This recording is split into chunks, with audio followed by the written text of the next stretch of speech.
հայտարարություն էի տարածել, հուսով եմ արտացել։ Հա, բայց վախեցել եք մասնակցել, ինչու չառաջադրվեցիք, հնարավոր է որ օրինակ ձեզ ընտրեին։ Քանի օր Գյումրիում եղել եք, մտածում եք ես ինչ-որ բանից կամ ինչ-որ մեկից վախենում եմ։ Դե օրինակ ասում եք ես եմ հաղթելու 50+ եմ հավաքելու, բայց այո, որովհետև հստակ է եղել ժողովրդի վերաբերմունքից։ Եվ իմ կանխատեսումները 90%-ով կատարվել են, մասնակցություններ բարձր եղել։ Դե իմ մտածած թիվը լինել մասնակցային կլիներ 50։ բայց չհաղթեց։ Չէ, կարծում որ ԿՊ-ն բոլորին հաղթել են, հիմա Չէ, բայց ի վերջո իշխանություն չվերցրեց Գյումրիում։ Չէ, կարծում որ ԿՊ-ն խանգարեց ձեզ, ասում էին Սարիկ Մինասյանը բարձր վարկանիշ ուներ, ԿՊ մտավ վարկաբեկվեց։ Չէ, Բայց այնց վստահ չեք ասում որ չկա այդպես բան։ ասեցի չէ։ Հնարավոր է որ երկրորդ ինչ-որ զարգացումներ լինեն Գյումրիում եւ Ամեն ինչ հնարավոր է։ ինչ կանխատեսումներ ունեք։ Գուշակ չէ։ Դե դուք ասում եք Մենք ստացել ենք 14 մանդատ, Գյումրիում ամենամեծ հաղթելու եք։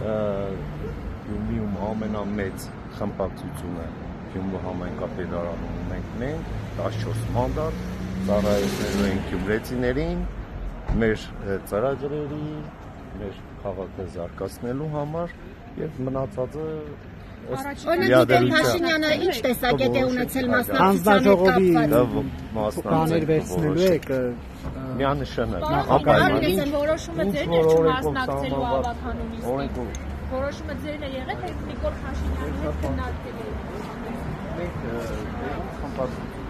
Նիկոլ Փաշինյանը տեղյակ չի եղել, այսինքն ձեր որոշումից։ Մենք ունեցել ենք խորհրդակցություն, որոշումը կայացրել է Գյումրու խմբակցությունը, այսինքն մենք ազատ Չեք փոշմանել, որ հեղինակազրկված կուսակցությունով եք առաջադրվել։